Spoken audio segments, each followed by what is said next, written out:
set up. So yes, so hello everyone. Thank you all so much for taking some time out of your Tuesday evening to listen to me talk about the greatest love of my life, sharks and their relatives, sharks and rays. And also thank you so much to the Seabird Centre for having me and for the entire team. It's a pleasure to be here, and I'm very excited to get the chance to talk to you all. But because we are going to be talking a lot about sharks, I just wanted to put a disclaimer up right at the very beginning. I am not actually a shark scientist by trade. I've done a lot of work with sharks, and I am a scientist, but my sciences focus on something slightly different. There are a lot of incredible and amazing researchers who are studying the biology, the ecology, everything to do with sharks, and a lot of their work is going to be in this presentation. But I don't actually study the sharks myself, and I just wanted to highlight that before we kind of go into this presentation, so you know what to expect. But I did start out life as a marine scientist. I have a master's degree in marine science from the University of Aberdeen. And I've been incredibly fortunate to have spent the vast majority of the last 12 years studying both under the water and above the water as well. I'm a scuba diver. I'm one of those mad people that chucks themselves into cold water on the regular.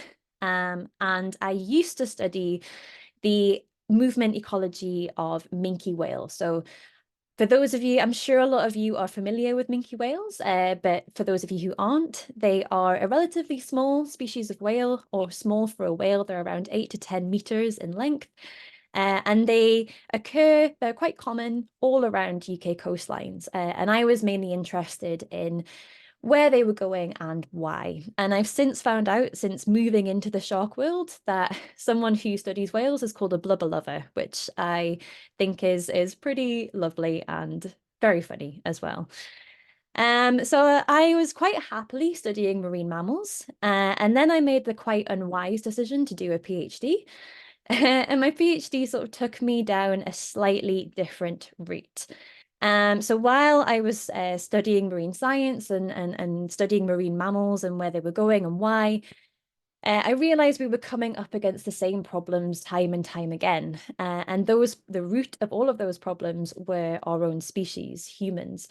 Mainly how humans interacted with wildlife, but also how their attitudes, how they felt towards conservation, how they felt towards one another. And around the time, no one was kind of really looking into this in any real depth. And so this is the route that I went down for my PhD. My research now specializes in mainly human-wildlife conflicts, so human-wildlife interactions, conservation social science, marine policy and marine spatial planning, so things like marine protected areas, and also environmental governance, mainly ocean governance, so how decisions are made and who buy and who is included in the decision making. And my work now is very much focused around fisheries. So I'm currently leading my own project, which is a NERC Knowledge Exchange Fellowship. And it's looking at how fisheries feel towards marine protection and how we can better include them in things like marine protected areas. It's very, very sensitive work at the moment, which is why I can't talk too much about it. But all of this stuff is what I would like to call shark adjacent. All of these things affect sharks, especially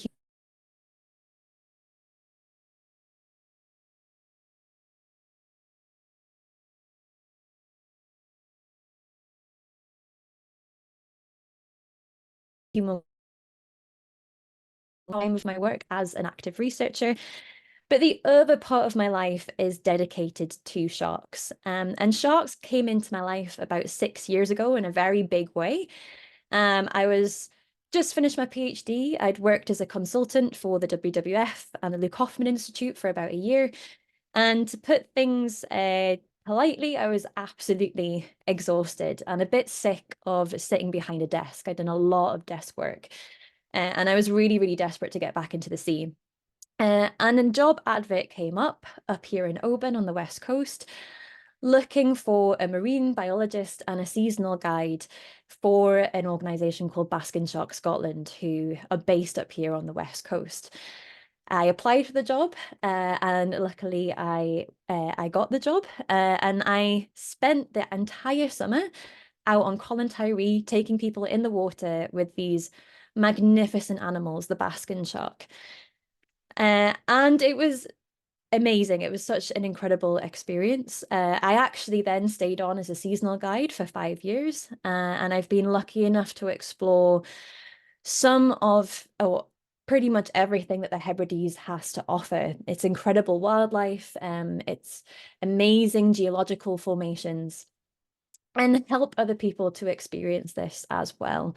So I was a snorkel guide and a free dive guide, and the large purpose of Baskin Shark Scotland is to educate people and raise awareness about how incredible our marine habitats are. Not just the sharks, but all the reasons why the sharks are there in the first place, how productive these areas are, how precious these habitats are. And it was such a joy to see people either experience these habitats for the first time or learn more about them.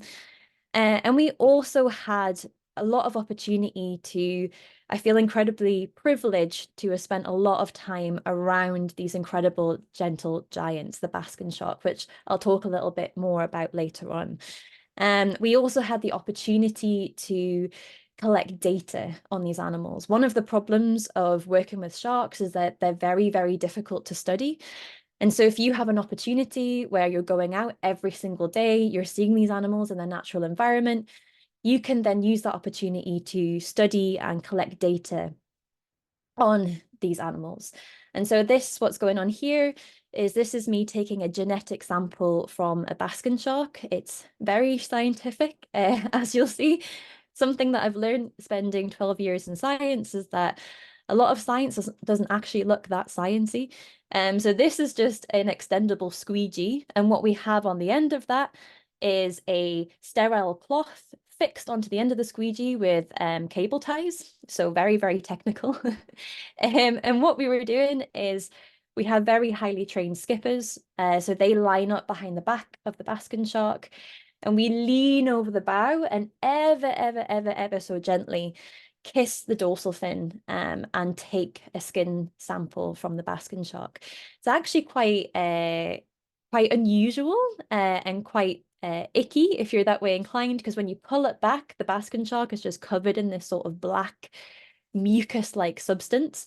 And so when you pull that sterile cloth back, it's all black and slimy, which is lovely. But that is great because it means that we've got our sample. And so these genetic samples were going away to the University of Aberdeen to become part of a larger study. And during these summers, I absolutely fell in love with these animals and with sharks in general. The more I learned about them, the more that I wanted to learn and carry on learning and teach other people about them as well.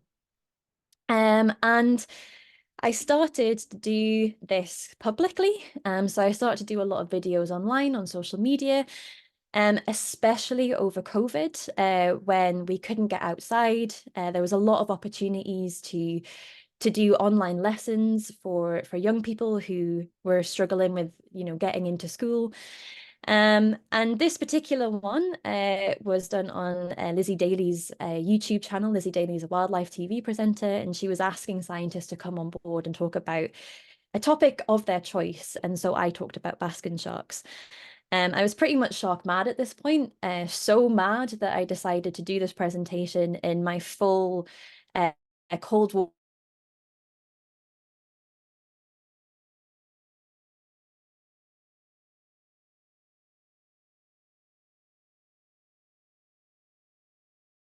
one of the duration in a 40mm wetsuit while you're indoors. But anyway, I digress. From this video, I was introduced to the Save Our Seas Foundation. So this was back in 2020. They approached me and they said, hey, you seem like the right type of person for our team. And it turned out that I was. So the Save Our Seas Foundation, for those of you who aren't familiar with us, we are an international organization founded on 3 principles. The first is a shared passion for sharks and rays. So we wanted to, or the founder wanted to bring together and create a community of passionate, driven people who wanted to safeguard sharks and rays, and protect them for future generations. It was also founded on the principle of investment in scientific research. So our primary objective is to fund research all around the world, specifically with a focus on early career researchers. So really supporting those bright minds as they're beginning their scientific careers.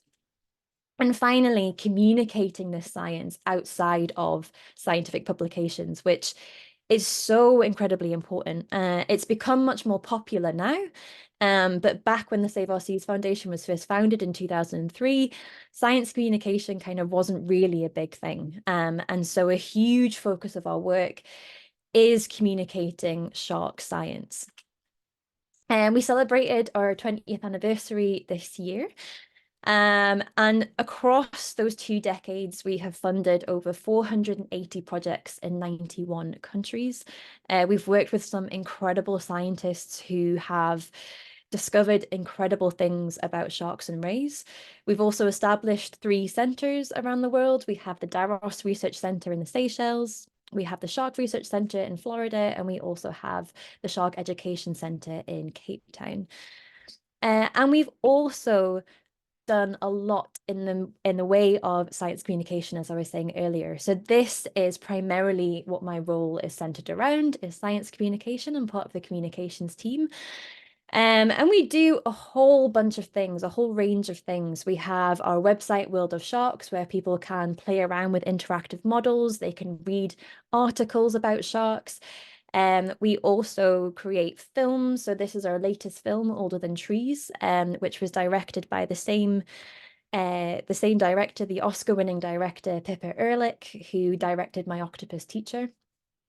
We have our own magazine, and we also have our own podcast, which is very good, if I do say so myself.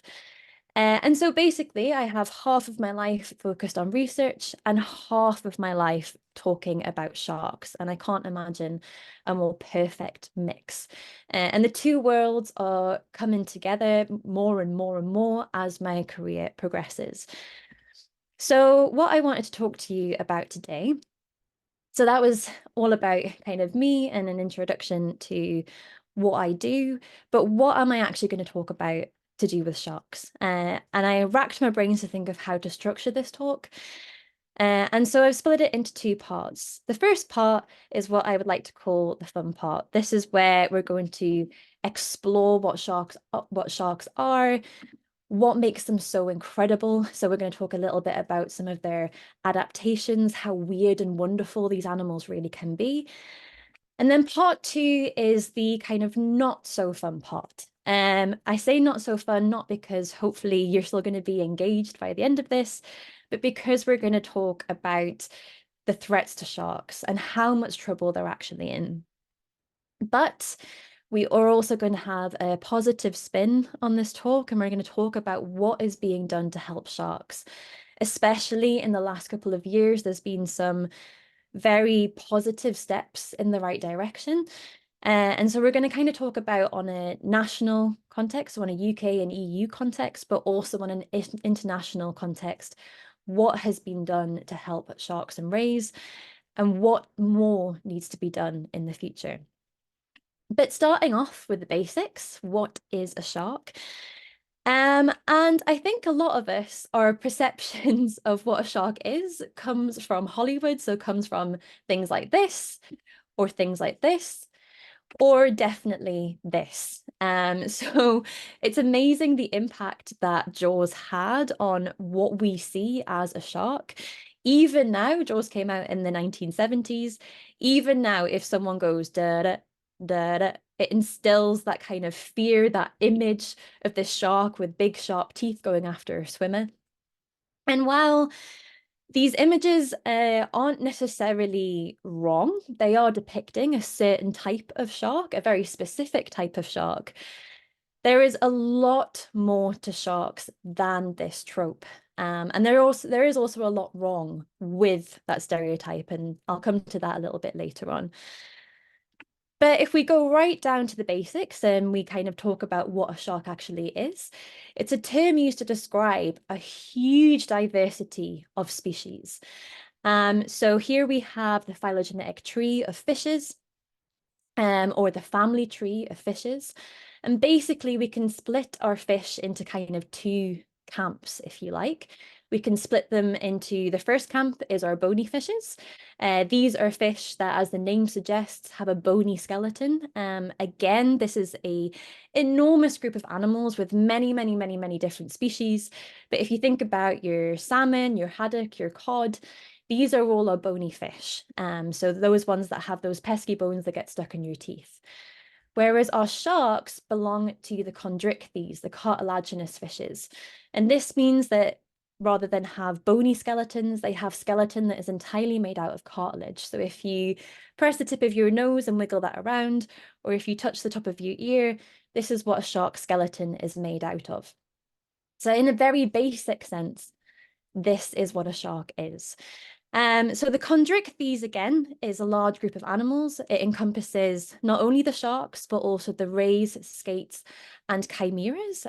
So chimeras, if you don't know what I'm talking about there, they are a relative of the shark. They're usually a deep sea species, but they're separated from sharks for a couple of different reasons.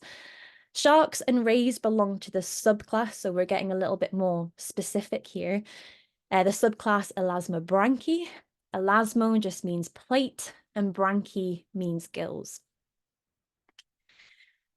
They do have some generic traits that all sharks and rays share is multiple paired gill openings. So they usually have around 5. So chimeras don't have this, which is why they're kind of separated into their own little subclass there. Sharks and rays also have a special type of skin, which is made entirely out of these things called placoid scales or dermal denticles. Again, I'll come to them in a little bit more detail later on. They also tend to have rows of teeth that are continually replaced.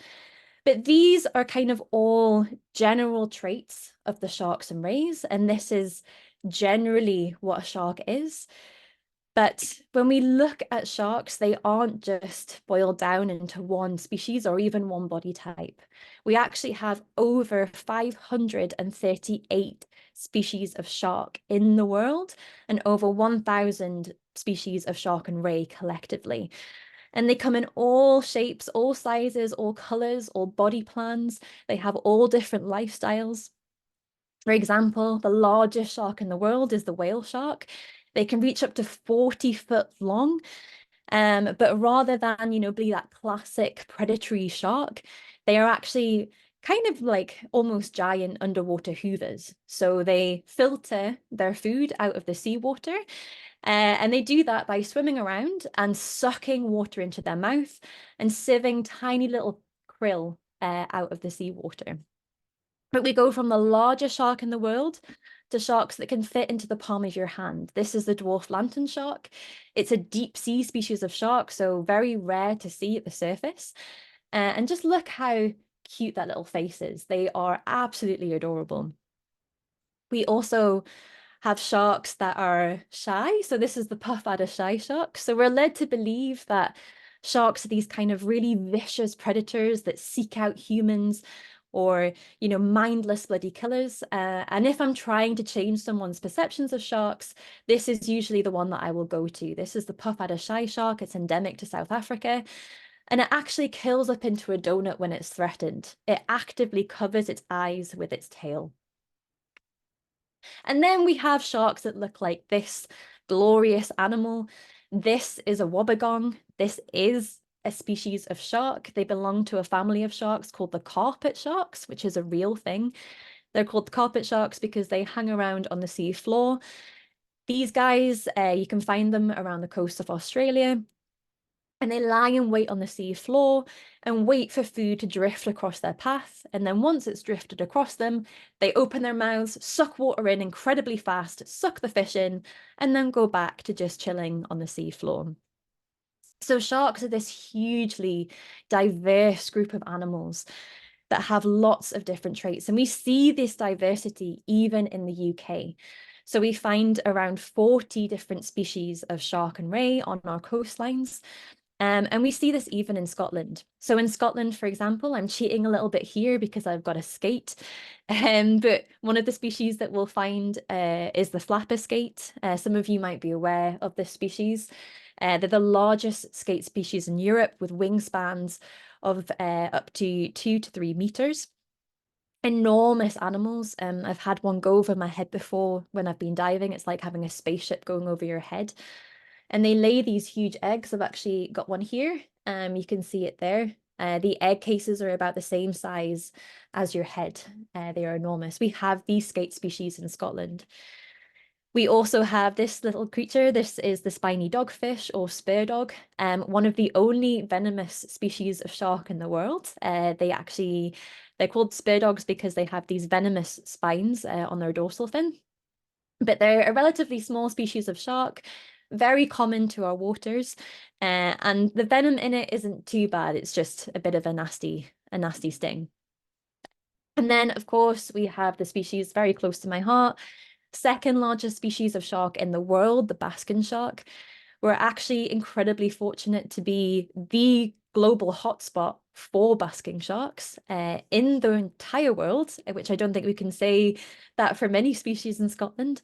And we have these gentle giants returning to our shores in vast numbers around the months of May to September. And we even have our version of the great white shark, the poor beagle, which are these kind of little, well, not little, but these more kind of your classic predatory species of shark. So we have this huge diversity, but how long have sharks actually been around for? And the answer when I looked into this, or when I learnt this for the first time, was absolutely astounding. So sharks have actually been or existed, some form of shark has existed for over 440 million years. They have a really extensive evolutionary history. And just to give you some idea of how long that is, sharks have existed for longer than the dinosaurs. The dinosaurs came around about 245 million years ago and died out 66 million years ago. Sharks are around for a whole 200 million years before that. Some form of shark also existed before trees. Trees appeared 390 million years ago. We also believe that the Polaris or the North Star first appeared 70 million years ago. So some of those prehistoric sharks, if they kind of went up to the surface and looked at the night sky, they wouldn't see the North Star there to guide them. Sharks are also older than Saturn's rings. So very recent science was able to identify that Saturn's rings developed between 10 to 100 million years ago. Sharks are around much longer than them. And that means that they have most definitely been on this planet for a lot longer than we have. I think we rocked up a couple of 100,000 years ago. So sharks have been on this earth for an astounding amount of time. And I think it's important to talk about as well what they had, just how much they have survived across that vast expanse of time. Sharks have actually survived 5 mass extinctions, including one, this middle one in the middle, the Permian-Triassic extinction, which was called the Great Dying. And it was called the Great Dying because it caused 96% of all marine life to die out and 70% of life on land die out. Basically what happened is we had deoxygenation throughout the ocean, which caused 96% of marine life to effectively suffocate. But within that minuscule 4% of marine life that survived, some of those were sharks. So why have they been able to survive this long? Why have they been so successful and resilient? And the key to success is in a couple of different things. So first of all, we have that cartilaginous skeleton. That cartilaginous skeleton is extremely light and very flexible. And when we combine this with the shark's large oily liver, so for example, the basking shark has a liver that is almost a third of its body size, and it's filled, all shark livers are filled with this very rich and dense oil called squalene. And they use this to aid their buoyancy. So when you're in the water, some of you are divers, you'll know that you'll either sink or you'll float, okay, because we are heavier than the water. And so we need something to counteract that. Bony fishes have their swim bladder, a little gas-filled sac that they can inflate and deflate. Sharks have their liver to do this. And so basically the combination of their cartilaginous skeleton being very light and flexible and having this oily liver means that sharks are incredibly efficient in the water. So they don't have to fight really hard against sinking, but they also don't have to swim very hard to stop themselves from floating back up to the surface. Sharks also have extendable jaws. They can extend them not only downwards, but also outwards as well, which means that they can often eat quite large calorific meals and don't have to eat as often. They have incredible senses as well to find this prey. The senses one of the common misconceptions about sharks is that they are swimming noses, so they have this really powerful sense of smell. While that is true for some species, for others, it's not so much. So some of them, they do have a good sense of smell, but it's not the, all-encompassing sense that we're led to believe. But some of them, depending on their lifestyle and what they're hunting, do have a very powerful sense of smell. Baskin shark is one of them. But sharks also some of them have incredible vision. They can also feel vibrations in the water, and they also have this very special sixth sense, which is electroreception, the ability to be able to sense electrical impulses from other animals and other things in their environment around them. And they can use this not only to locate prey, but also to locate one another, and we think as well to navigate their environment. And as we mentioned earlier, they have a very special skin. So their skin, rather than ours, which is made up of something different, they have these little placoid scales, which are made out of a type of enamel, so the same thing that your teeth is made out of. So sharks are essentially covered in lots of tiny little teeth that are all laid out on top of their body, like tiles on a roof. They fit together really well. And the way that these scales are lying on top of the shark or arranged on top of the shark makes them incredibly hydrodynamic. So they reduce drag and friction and mean that the shark can swim more easily through the water. And this system is so efficient that human swimwear, was designed a couple of years ago. And it was deemed to give the swimmers so much of a competitive advantage that it was actually banned in some competitions in America. So that should give you some idea of just how hydrodynamic these animals are. And so this is an example of one of these placoid scales here. This is what a shark's skin actually looks like. We call them dermal denticles.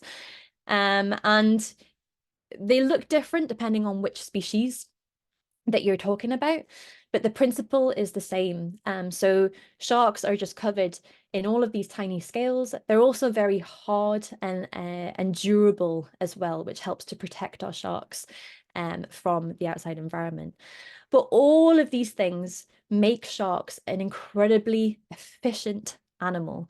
It means that they're expending as least energy as possible.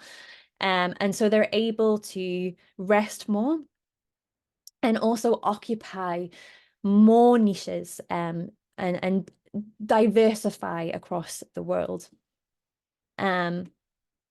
Diversify across the world and occupy lots of different habitat types and lots of different niches. Our sharks also, aside from having these advantages, our sharks have also developed many special adaptations to help them live and occupy almost every habitat that we have available in the marine world. One perfect example of this is deep sea sharks. So we get sharks up to up to about 3,000 meters deep. This shark is one called the velvet belly lantern shark. And some of its special adaptations to allow it to live in such deep water is its ability to glow in the dark. So not only does it have photophores on its belly that it can light up at will, but it also has two spines on its back that can light up as well, so bioluminesce. So we like to say that this shark, we call it star jaws, or it's the shark with lightsabers on its back. It's got this incredible adaptation to allow it to survive in the deep sea where we don't have much light, but it can create its own. Another species that does this is the pocket shark. I really wanted to mention this because this is not only a tiny shark that is about 8 to 7 millimeters in length. It exists in the deep ocean, so it's been found between 500 to 1,000 meters deep. But it has this very special adaptation of releasing bioluminescent fluid from pockets that are located beneath the pectoral fin, so essentially in its armpits. So this is a shark that has glow-in-the-dark armpits, and we don't really know what the reason for this is. One theory is that this shark does this to ward off predators, to effectively blind them, but this is a mystery, but it is a glorious superpower nonetheless. We also have sharks that have 360-degree vision, and we have sharks that are capable of reaching speeds of up to 50 kilometers an hour. Some of these species can do this because of something called regional endothermy, which again is a special adaptation that some sharks have developed, which means that they can warm specific parts of their bodies to enable them to carry out specific activities or still function in colder waters. The basking shark is one of them. This has just been found, this is research that has just been found in 2023, that they are capable of warming up their core, just their core by itself. Other sharks can do this with their brains, their eyes, or specific parts of their body. And it means that they're not losing energy like we are by warming our entire body all at once. Again, they're able to be incredibly efficient.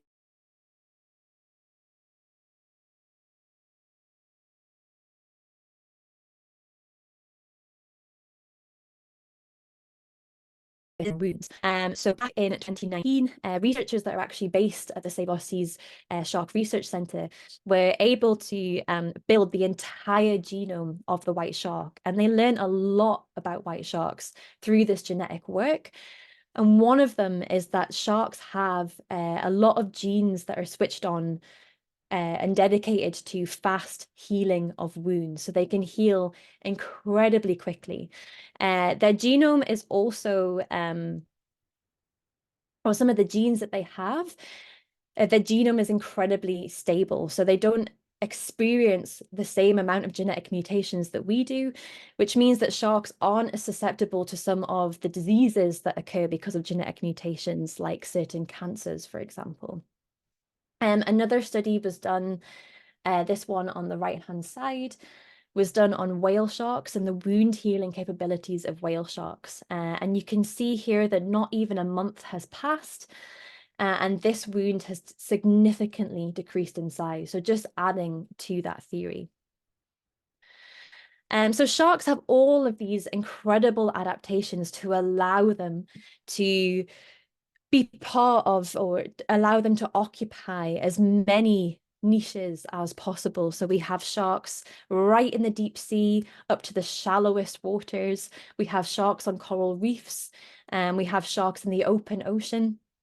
And each one of them has an incredibly important role to play in the niche or in the ecosystem that they inhabit.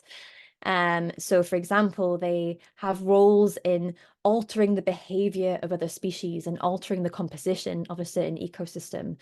They also engineer environments. They're a keystone species. They can change the environment that they are in. They are an incredibly important part of the food chain. So not only do we have sharks that are right at the top of the food chain, but we also have sharks that are somewhere in the middle and are prey for other species. And sharks as well also distribute nutrients through the ecosystem. So they have incredibly important roles as keystone species throughout the oceans. But that's how they interact with their environment. But a large subject of conversation, especially when it comes to sharks, is how they interact with us, with humans, especially the sort of negative sides of that. So, as I mentioned at the beginning, a lot of our perceptions of sharks are influenced by Hollywood, or influenced by kind of scary stories in the media. And we often hear about sharks biting humans or, causing human death. And while we can't shy away from the fact that this does happen, it's very, very, very rare. So just to give you an idea of this, this is data all from the International Shark Attack File, which is run by Florida Museum. And it was set up in 1950. And I believe to date, they've looked at over 6,000 cases of shark bite incidents around the world. And just this year alone, in 2022, there was 57 confirmed unprovoked cases of a shark biting a human. What we mean by unprovoked is those cases where the shark and the human were just kind of hanging around in the ocean doing their natural thing, and the human wasn't doing anything to deliberately antagonize the shark. So these do happen. There was about 30 incidences this year.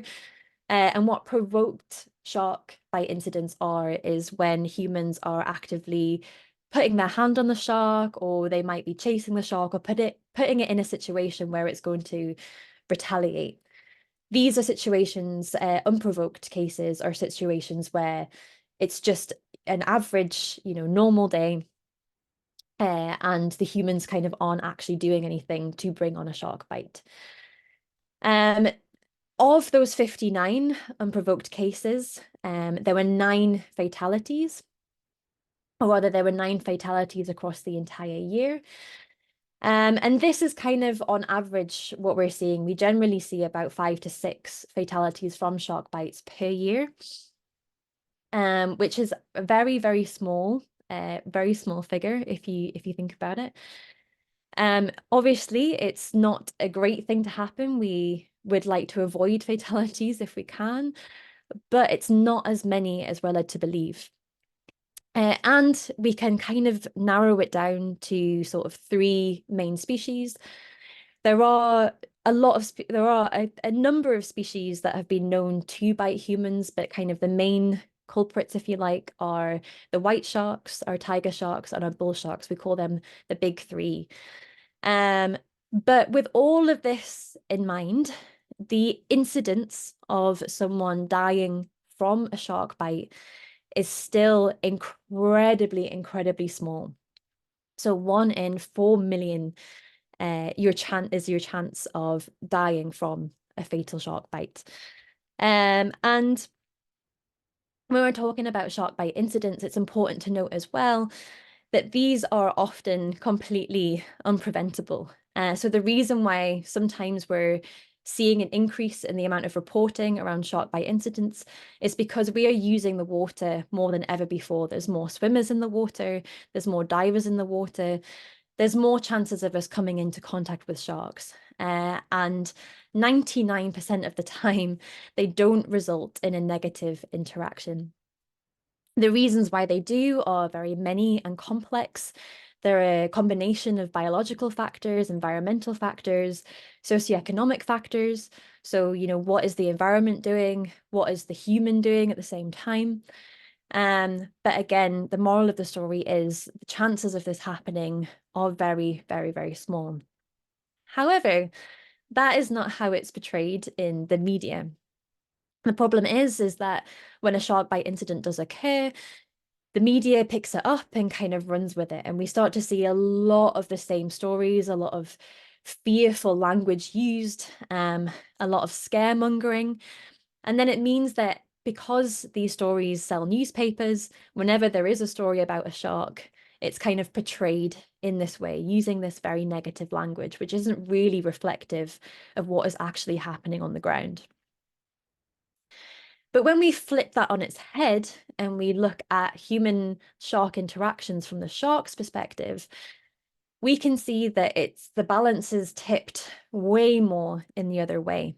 So since 1970, there has been a 71% decline in global shark and ray abundance across that time, which is an astounding number if you think about it.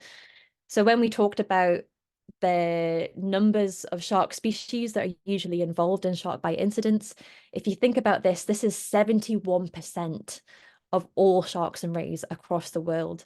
And we now have over 30, so around 36% are classified as threatened with extinction. So over a third of sharks and rays are threatened with extinction, which is incredibly shocking, especially when you also consider that that is just the species that we have the data for. A lot of species of sharks and rays, we don't have enough data to say if they're threatened with extinction or not. So this is an astounding number if you compare that to the number of shark bite incidents.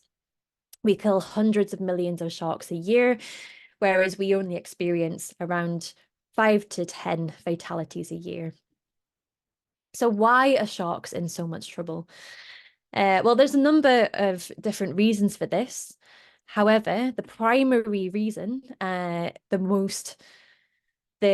largest reason behind these declines is overfishing. So we will come to all of these threats in more detail in a little bit.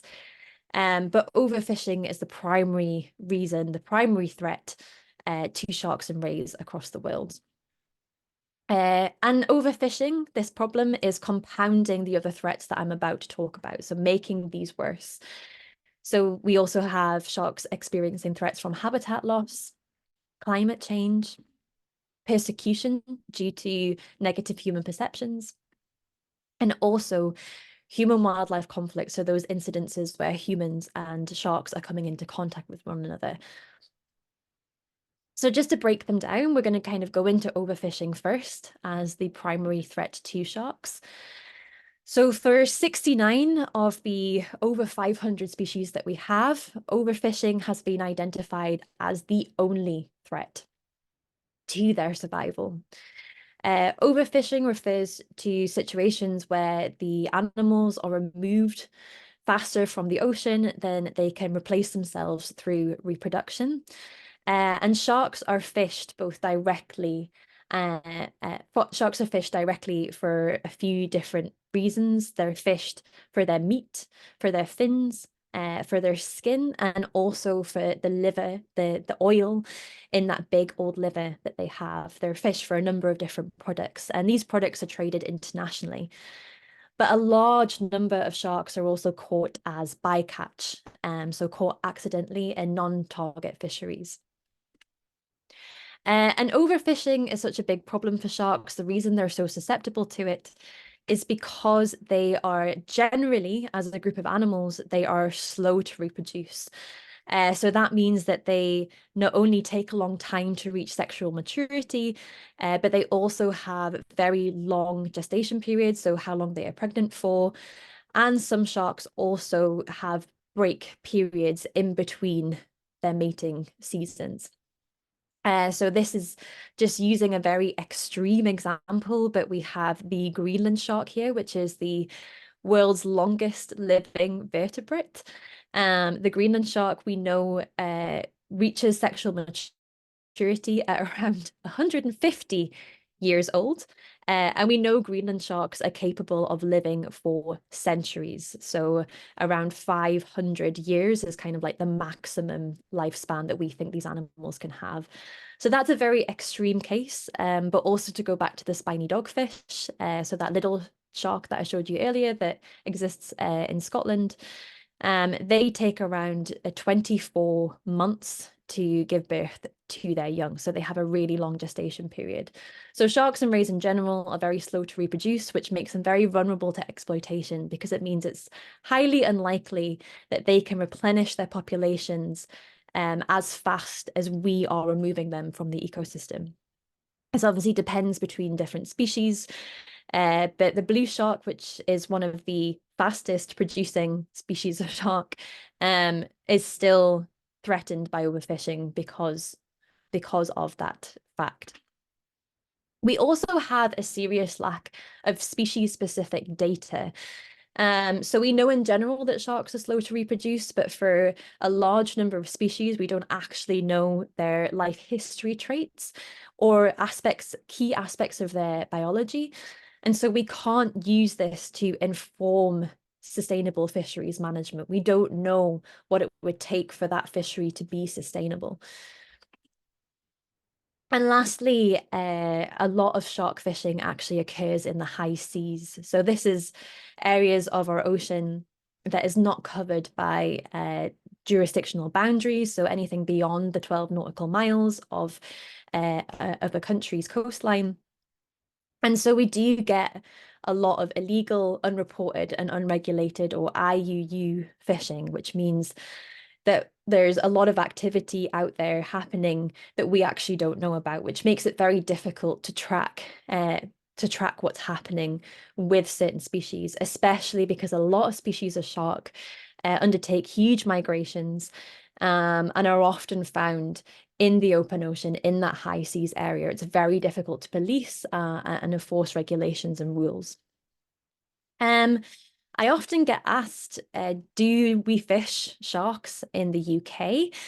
And the short answer is yes, and we have done for quite a large amount of time.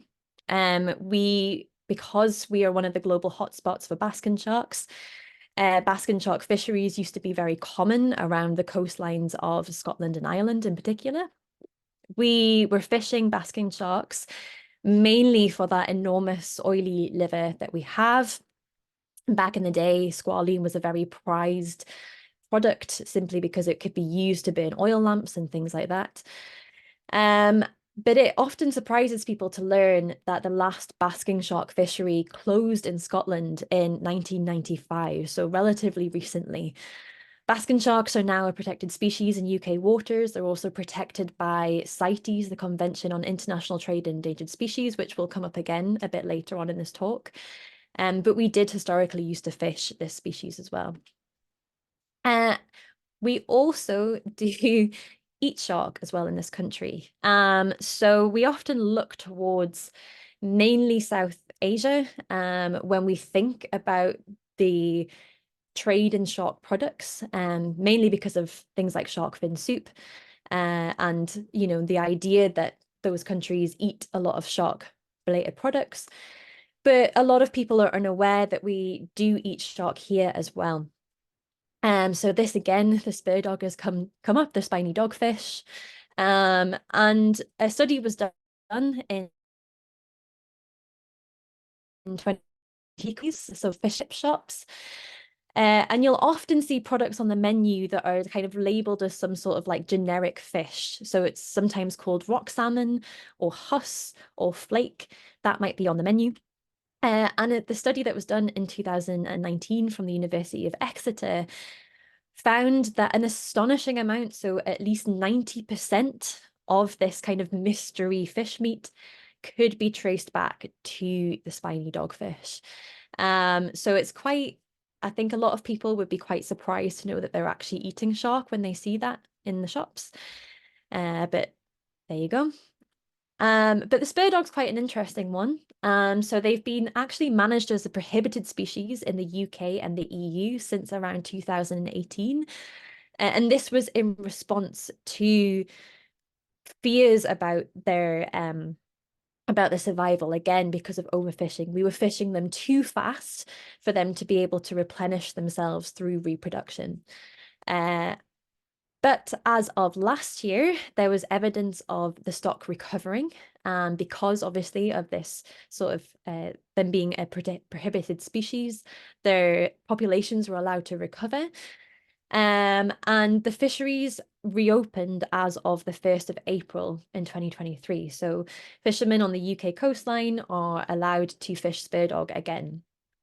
They're doing this very cautiously, however.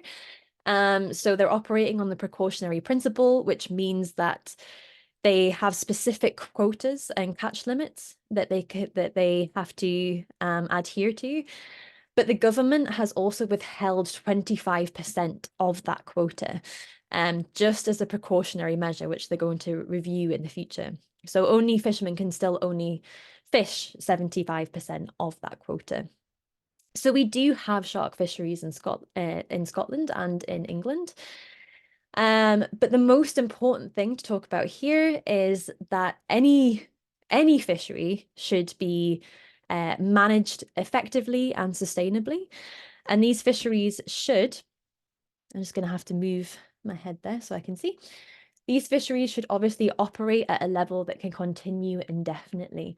So we are not doing that problem where we are removing animals at a rate where they cannot replenish themselves through reproduction, and so their populations are crashing or declining.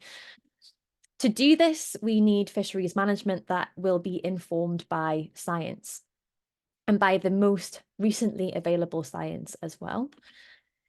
The fishery should also have limited impact, not only on the environment around them, so being aware of the damaging aspects of certain methods of fishing on the marine environment, but also to other species as well, to non-target species, to try and avoid the problems around things like bycatch.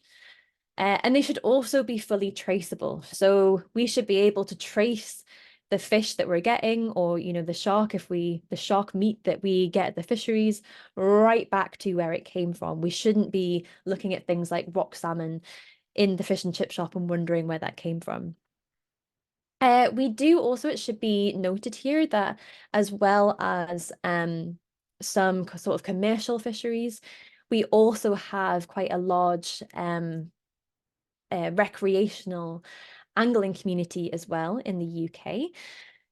So this basically means it's a sport. So they go out, they catch a shark, but they usually operate on a catch and release basis. So once they've caught the shark, they've taken the picture with it, it's released back into the wild. This obviously has its downsides, but as long as, again, things are managed in the correct way and informed by science, so making sure that the fishermen are following best practice guidelines so that their practices are not causing increased mortality, increased deaths in the sharks, and not causing them too much stress, then we need to basically keep an eye on that sort of thing. But something also important to note about anglers and fishers, which we'll come back to later, is that they can provide us with a lot of that important data that we're missing about these shark populations. We need to also, whenever we're talking about sharks, we need to discuss the fin trade in kind of separation and separate out from shark fisheries, although it is related, because finning itself is a very specific thing. So finning refers to the practice of removing the fins of the shark while at sea, and then specifically discarding the remainder of the body overboard. So rather than bring the fins and the body of the animal back to and land, both of those things, bring them back to port, the finning refers to the specific action of discarding the rest of the body once you've removed the fins. Again, we often associate the fin trade with places like Hong Kong and Southeast Asia because of the reason why finning is operational in the first place, which is shark fin soup, which is a cultural thing to that area. But while the main market is in Asia, a lot of people are surprised to know that the EU actually plays a significant role in the supply chain within the international trade of fins. So a study that was done in 2022 showed that about 45% of shark products that are sent to Hong Kong, Singapore, and Taiwan actually came from the EU. So between 2003 to 2020, I'm trying to think about 100 or 1,800 I'm struggling with that number. My brain's gone from me, but basically a lot of metric tons was sent to Hong Kong from the EU. And that actually increased from 2017. So that number started to ramp up from there. So the EU actually plays a significant role in the global trade of shark fins and shark products. It's quite interesting because the actual practice of finning, so again, removing the shark's fins while out at sea, was banned in the UK and the EU in 2003. However, it did still It did still mean that the import and export of shark fins in and out of the country could still happen. And also fishermen could still land sharks that had been finned and still sell the fins themselves, just as long as they didn't actually discard the rest of the body at sea. So there is a couple of loopholes that they could get around with. In 2009, the UK adopted something called the fins naturally attached policy, which was later committed into the UK law last year. So that's been officially enshrined thanks to the hard work of a lot of different scientists and a lot of organizations, including the Shark Trust. And what this means is that sharks must be landed with their fins attached to the carcass. And this kind of closes a lot of the loopholes that I was talking about before. One of which was one of the ways that people used to measure or check for finning was to use the body weight to fin ratio. So if you came back with a bunch of, bodies of sharks and a pile of fins, they used to use a specific ratio to figure out whether all of the bodies that were on board and all of the fins that were on board kind of belonged to one another. This is obviously a huge problem. There were kind of ways to get around this and sort of hide what you were doing. And also it helps us out with that species specific data. So if a shark arrives to port with its fins attached, you can tell exactly which fins belong to that shark, or which species those fins belong to. Whereas if a pile of generic fins is landed, sometimes it can be quite difficult to distinguish which species they've come from and how many individuals have been fished. So fins naturally attached, although is a great, very positive step in the right direction. However, it's not the end of the story. So there is an increasing trade in shark meat still, which is still driving overfishing. And also we need to tighten and bolster our regulations around the import and export of shark fins around the country and try and stop the trade as much as we possibly can. Okay, so that is us kind of on a national scale, but also there are tools that can be used. I'm just going to check the time here. I'm going wildly over time, but hopefully some of you are still here. So basically we can also have international tools to hand. So one of the things about the international fin trade is that it is worldwide. It doesn't just occur in certain countries. And so we need things like multilateral agreements, like the Convention on International Trade in Endangered Species, to help us out with this. So CITES is a multilateral agreement between lots of different countries and world leaders. To regulate trade in endangered species of flora and fauna. Sharks were first added in 2003. So the Baskin shark was one of them, white shark, and the whale shark as well. And when they're added onto CITES, onto appendix, they're added onto two different appendices, so Appendix 1 or Appendix 2. And depending on which appendix they're listed on, there are certain regulations applied to their trade. The majority of sharks are added on to Appendix 2, which mean certain regulations will apply onto their trade on certain parts of the supply chain. The first commercial species of shark were added in 2013, the oceanic whitetip and the porbeagle. But since then, there's been a ton of work done behind the scenes by a lot of different scientists, a lot of different organizations and countries to fight to get more sharks added onto Appendix 1 or Appendix 2, which would mean that trade in their products has been regulated. As of 2019, as of 2019, 25% of the fin trade was regulated, but something enormous happened in 2022, where the parties to the Convention of the International Trade in Endangered Species. They all met in Panama at a COP, the Conference of Parties, and they voted to include the entire family of requiem sharks and hammerhead sharks onto Appendix 2, which effectively will bring 90% of the fin trade under regulation. And it has been a year since then.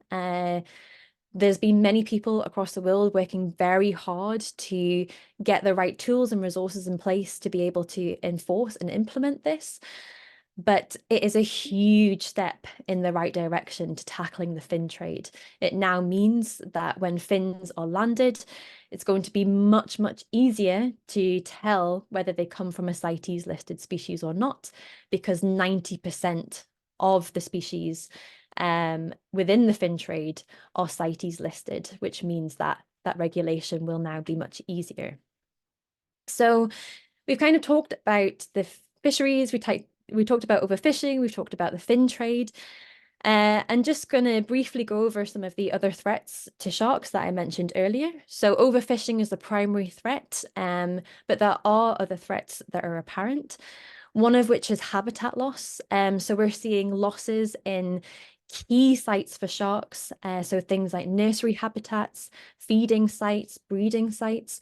So sharks, some species of sharks that we know about, either give birth or lay their young in shallow nursery areas, so places like mangroves or shallow sandy bottoms to kind of protect them in their early life. But unfortunately, a lot of those habitats are very susceptible to habitat degradation, to destruction. We're seeing a lot of mangrove forests removed from the environment.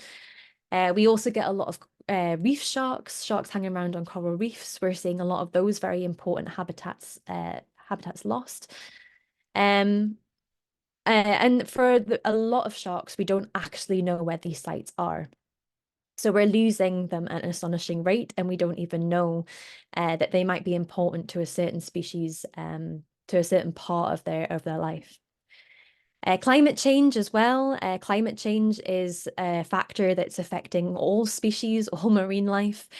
And what it's going to do is we're going to start to see range shifts, mainly driven by the movements of prey, as the water warms, and species trying to stay within their niches and having to move into other areas to be able to do that.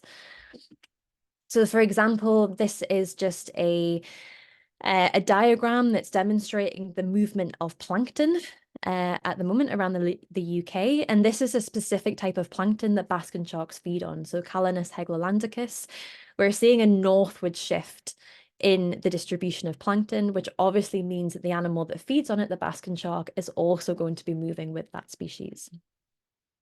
Something that climate change will do, which we're already seeing, is bring sharks into more conflict with humans as they're sort of moving more into different areas where they haven't been before, maybe moving outside of protected areas as well. And generally, we're just seeing a lot more interaction between sharks and humans at sea as more humans are exploring the sea more. So we're seeing more diving, more tourism activities, more boat traffic. All of this is going to bring sharks and humans into more contact with one another. The most obvious downsides of this is things like injuries to sharks from things like propeller collisions, or becoming entangled in things like fishing gear or marine debris. And we also have, this is obviously whale shark tourism in a specific place down in the Philippines. But we're seeing this become more and more popular in certain areas of the world, people wanting to swim with sharks, particularly the kind of more gentle giants. And in a lot of places, these aren't regulated. We have large groups of people getting in the water with these animals. What we should be doing is trying to enforce better regulation of tourism and ensure that it's in a very controlled environment, that these tourism companies are following a very strict code of conduct to minimize stress on the animal and minimize the possibility of injury. So to kind of bring this talk to a close, I'm sorry, I know I've kind of gone over time a little bit. But how do we make more space for sharks in an ocean that is getting increasingly busy? Basically, our first step is to conduct more research. For the majority of species, we don't know where they breed. We don't know where they mate. We know some of the important feeding sites. We also don't know where they give birth. These are all incredibly important life history stages that we need to know more about to be able to know which sites we need to protect. We also need to understand a lot more about how they move around our oceans. We have species that cross country borders. We have species that undertake migrations for thousands of kilometers. We need to understand these movements to, again, better understand how we are going to protect sharks kind of on a more global scale. And more importantly, we need to understand where these sites kind of overlap with human activities. One initiative that is aiming to do just this is the ISRAS project, the Important Shark and Ray Areas project. And they are aiming to gather as much knowledge as they possibly can around the world about these kind of sites, these important sites of breeding grounds, nursery grounds, feeding grounds, just areas that in general are important for sharks at different life stages. And they've generated this online atlas. It's absolutely free to go and have a look at. And they will be coming to the North Atlantic next year to talk about important shark and ray areas in Scotland. And what we can do with this knowledge, with this data, is we can inform particular conservation measures or marine spatial planning. So we can use this information to put marine protected areas in place, for example, or to inform fisheries management, and basically generate more protections for sharks and safe spaces for them.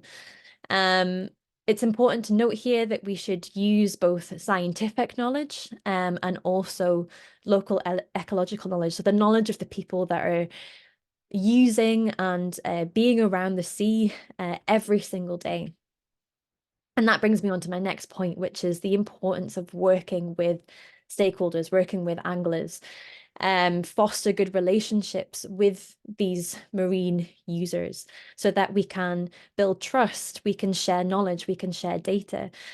And a really good example of where this has worked is the Loch Sunot to the Sound of Jura MPA, which is kind of up on the west coast here. It's designated for the flapper skate. It's been put in place since 2016. And the reason why it's such an important example is because it really is down to the relationships between the anglers and between the scientists as to why this MPA was designated in the first place and why we're able to know so much more about the flapper skate and how they use that environment. It's incredibly important. And lastly, we very much need to improve that public perception. So change the narrative that we have around sharks from one of fear and potentially one of indifference to one of understanding, of respect, and one of stewardship as well. Because we're still seeing articles like this. There's an article about a basking shark, which uses phrases like terrifying, hair-raising, whereas we really need to get people behind how incredible sharks are and educate them just as how endangered they are, how in trouble they are, and what we can do to help.